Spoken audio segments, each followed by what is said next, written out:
Bonjour, mesdames et messieurs. Sorry, I have to give this talk in English because my French is not sufficient enough. It's a great pleasure for me speaking to you today and presenting our research on Quranic manuscripts.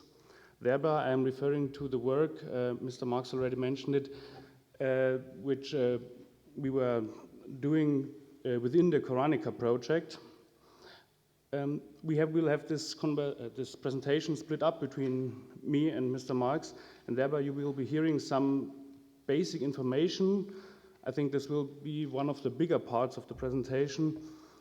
Some basic information, as well as selected preliminary results of the radiocarbon analysis we did in this campaign, followed by some considerations on the orthography of Quranic manuscripts by Mr. Marx. Then I will jump in with a very small part where I will show some other only first steps in the ink analysis on Quranic and other manuscripts.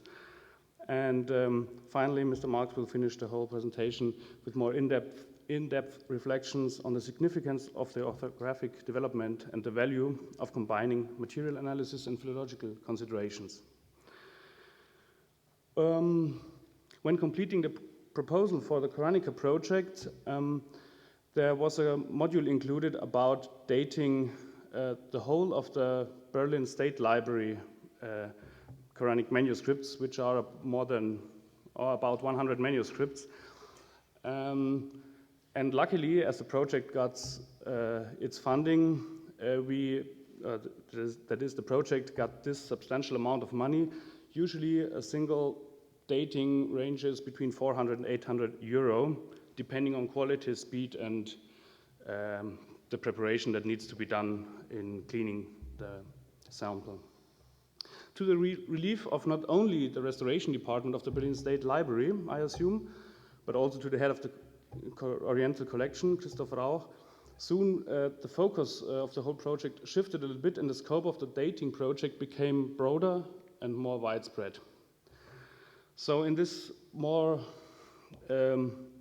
widespread scope, we did not only include parchment, as I'm just giving some example images here, parchment which was written upon with Arabic and Syriac, and I've added that in December, Georgian language, Quranic and Gospel manuscripts, but also we added some papyrus written in Arabic, Greek, Coptic, and we included Quranic texts or fragments of Quranic text and documentary texts.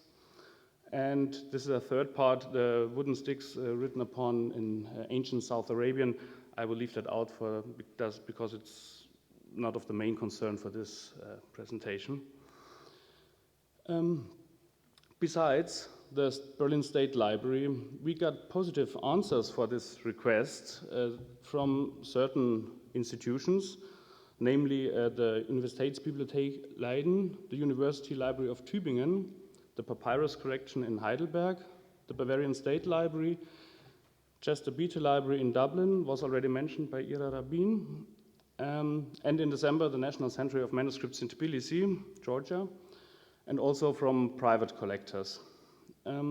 Sadly, not all institutions we approached could facilitate such a destructive sampling method, namely the Forschungsbibliothek Gotha, Cologne Papyri Collection, the Koninklijke Bibliothek in Copenhagen, the Oriental Institute Museum in Chicago, and the Österreichische Nationalbibliothek. It's pretty obvious in this map. I think you cannot read it clearly there. I put some green dots for the institutions that allowed us sampling. And there are also some yellowish one, for example, St. Petersburg and the National Library in Algiers, where there is small Kufic manuscript. We are not exactly sure, but we are on communication terms. We try to figure a way out. For those that are not familiar with the method of radiocarbon analysis, the following slide will give a short summary of the obstacles and hindrances for a precise dating of a manuscript. The first problem, it's a destructive technique, which means we need to have a sample which will be sent over to a laboratory and it will be destroyed in due course. The second big problem is the already mentioned possible contamination by older or younger carbon, which would shift the result. These are the material basics. The measured result must then be calibrated and recalculated to get a calendaric date, and thereby we have problems in the precision of those results due to the sample quality, but also due to the calendaric time span. This is a complicated matter about the calibration of those results. So the preciseness depends on in what possible area a result could be, because there are some plateaus where you cannot get very high precision, and in other areas you can get high precision. So sometimes you have results between plus minus 80 years or plus minus some centuries. Also, there could be regional offsets which are, as far as we found out, are dismissible for our region, which means the Near East and those manuscripts. But, oh, why does it work? Apart from that, yes, okay, here it is. I always like to put that question in. What do we measure in radiocarbon analysis? Do we measure the writing of the text, which is the real thing that as a codicologist or as a polygrapher or as a philologist is interesting to me? Or do we measure the writing surface, which means the production date of the parchment? I must admit, I really like that. So the answer is we are measuring the surface and we are not dating the ink, which means it could have been produced, and the problematic about palimpsests or palimpsests you can detect, other palimpsests that might have happened to be there before you cannot detect. This problem has to be solved in another way or investigated by other means, but not with radiocarbon analysis. So now I will show you just 4 examples to, how we have a bit of time? Yeah. 4 examples of our dating campaign. This is the earliest manuscript we dated in the Berlin State Library. It's one of the famous, this is a page of the famous 7 leaves. This is not a very big codex at all. These are just 7 single leaves. But additionally, we know that at least in the 1930s there existed some 31 folia in Cairo. We have them as black and white images, so this page forms part of more than just 7 leaves. And we have a very precise dating in that case. Oh, it's up there. So between 606 and 652 with a certainty of on a sigma 2 level, so with a 95.4%. I will come back to that maybe later on if you ask questions about those time spans.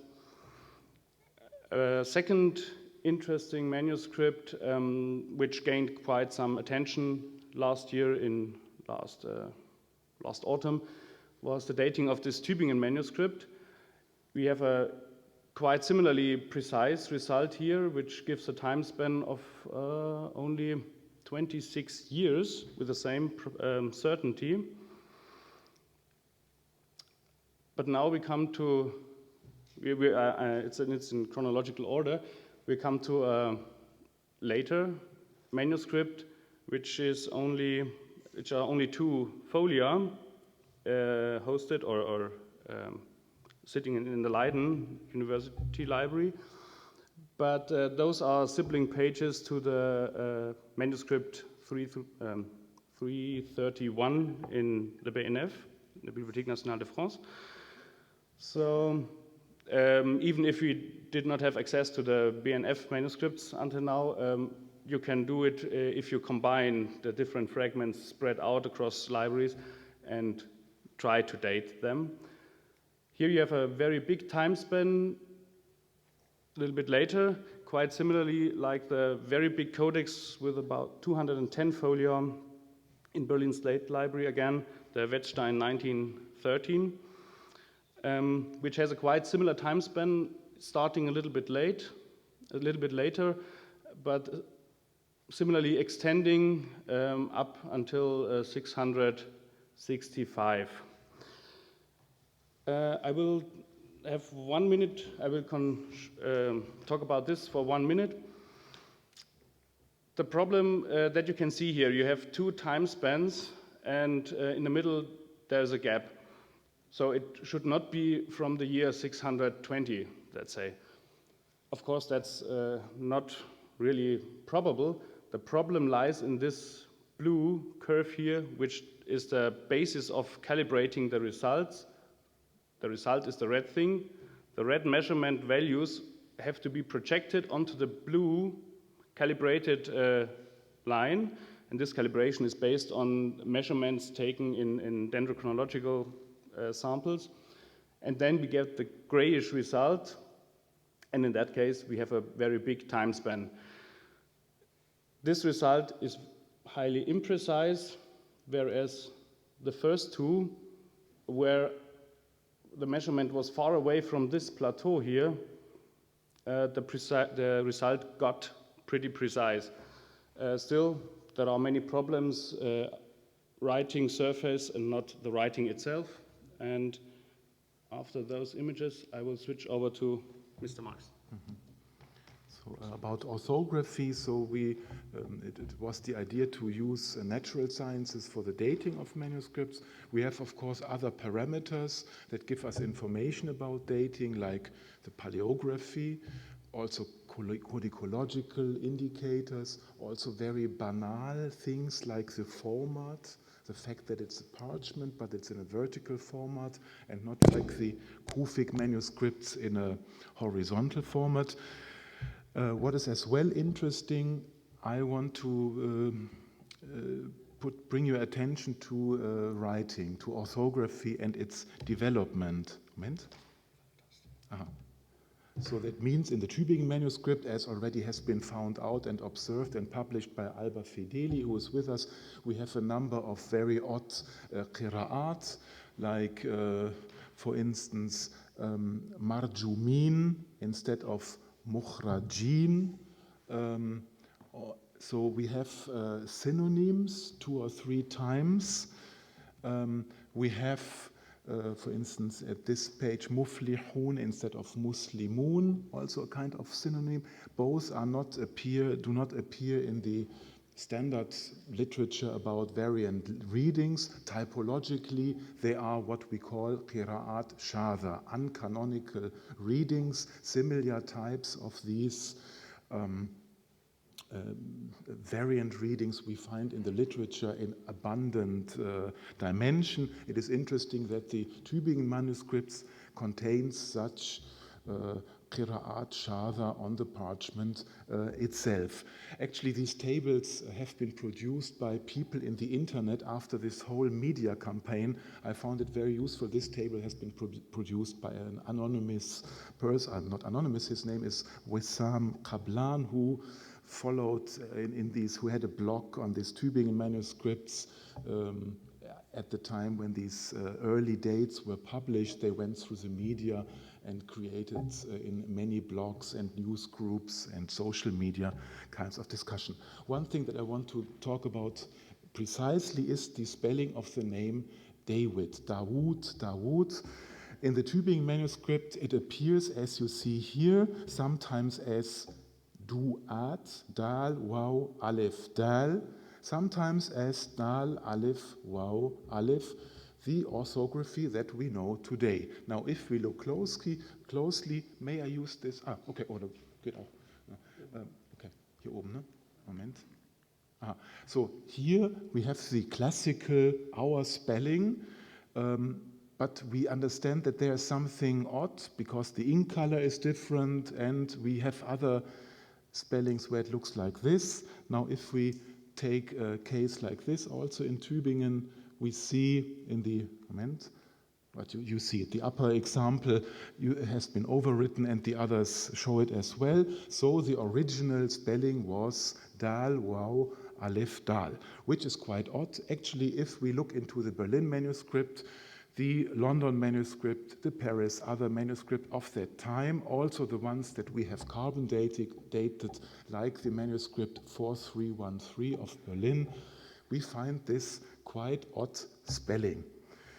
Other things that are complicated and that we hope to clarify with the help of ink analysis is the spelling of the word Koran, which in Tübingen oftentimes, originally had 3 letters, Al, Qaf, Re, Nun. So it seems the Aleph is not written as if it is true what has been said, that in the Hijaz, the Hamza, the glottal stop has not been pronounced. In the Tübingen manuscript, Quran is written with no Aleph indicating the glottal stop. But we find, in some cases, we find the Aleph written, and it seems that this has been added at a later stage. The case in the lower line shows that the ink has been chosen, a quite similar ink has been chosen. So if we start now in our new project, this would be an object to measure out. We have other catchwords like Khala, Janat, Dawood. Also the word Shai is interesting with its spelling like, Moment. Now I did something, zurück. So, jetzt wieder vorne, so. So we have other catchword. One important one is the spelling of Shai, Shin, Aleph, Ya. Yeah, Shin, Aleph, Ya. Different from what is today the spelling Shin, Ya. Also a recurrent observation we have. And I conclude with the difficulties of the ink layers with this word. In the original spelling, it was something like Sayyatihi. Then ink has been added, and it seems the red ink is the third ink that is coming. Yeah? That means ink number 1, here erased, here the ink number 1, but here this element has been added after the Aleph has been removed, and one has the impression here to see clearly that the red ink noting the harakat, the vowels, came in a third step. Which leads back to the ink analysis, where I cannot give such nice and such valuable analysis as Mrs. Rabin already presented, but I will show you what I could do when I went, for example, to Tbilisi in last December. This is the so-called Lailashi Bible. So it's a Hebrew Bible, and it's pretty huge. We were allowed to take quite some samples of this Bible, as well as some Georgian manuscripts, especially, if I remember correctly, it were also 2 or 3, at least 2 Georgian palimpsests, which might be later on very interesting to investigate, considering the ink questions as well. And you already saw in the foregoing presentation a small dynolite, a small USB connectable microscope where you can do images like that. And so I just, for first testing purposes, I took images in visible light to the right with number C. This is of clearly the infrared image, and in the middle you have the ultraviolet image. It's clearly visible that the basic text, the main text, has been written in a non-carbon-based ink because it's completely gone in the infrared, under infrared lighting. Similarly, I am, as Mr. Marx already mentioned, I'm correcting my transliteration of the Chester Beatty Library manuscript. I need to correct you. It's 1615, not 1605. It's 1615. It's a shelf mark of the Chester Beatty Library manuscript. And here it's the same. Even in this ultraviolet image, the inks look pretty different. but it's completely clearly visible then in the infrared image that the addition of the lam aleph was made with a carbon-based ink later on. Together with, I think it was Oliver Hahn, you saw some measurements before in the presentation. This was the spot where we could measure, in one case, the Wettstein Codex, the ink of the Wettstein Codex. Sadly, it's not colored here, so it's hard to distinguish between the parchment, the original writing, and the corrected writing. But it's parchment, the curve of the iron that is here ends here from the parchment. Here is the ending of the original layer of the ink, and then there's a very high peak, twice the size, for the correcting ink at this particular spot. These were the first measurements, but also with Paleo Quran, but also a possible already proposed project we are trying to investigate further into the inks in Quranic manuscripts. Mm-hmm. Ink we cannot, I mean, in this case, obviously, one has the impression the wow has been added. I mean, if it has been added a year after or 100 years after, we don't know. But at least we get a result that it's clearly a completely different ink. Now, orthography today. What I mean is, how is the Quran today spelled when it's written? Here we have one chapter from the Treaty of Adani, an Andalusian scholar of the 11th century, who wrote a treatise among 4 other treatises that are relevant for the Quran spelling today. Now, here in the last line, he says, it is always li ahaba, for a passage of the 19th verse of Surat Maryam, the 19th surah of the Quran. And actually one wonders where his knowledge is coming. He claims that he has consulted manuscripts, and he said there's a certain consensus in the manuscript that I have consulted for the spelling Lam, Aleph, Ha, Ba, for Li Ahaba. Actually, if we look into manuscripts, we find 2 exceptions. One is the Sana'a Palimpsest and the London Codex 2165, so it's 2165 here, where we have Li Ahaba. This brings us back to our famous spelling of David. As you know, in classic Arabic grammar, there's a debate if it's Dawood or Daoud. The second one is having a Hamza, glottal stop. Now, if we have the spelling Dal, Waw, Aleph, Dal, which is not at all observed in the described in the literature, we may wonder how that was to pronounce. One might suggest something like Daud, a long A, be noted by the letter Waw, and the Aleph for the glottal stop, because in the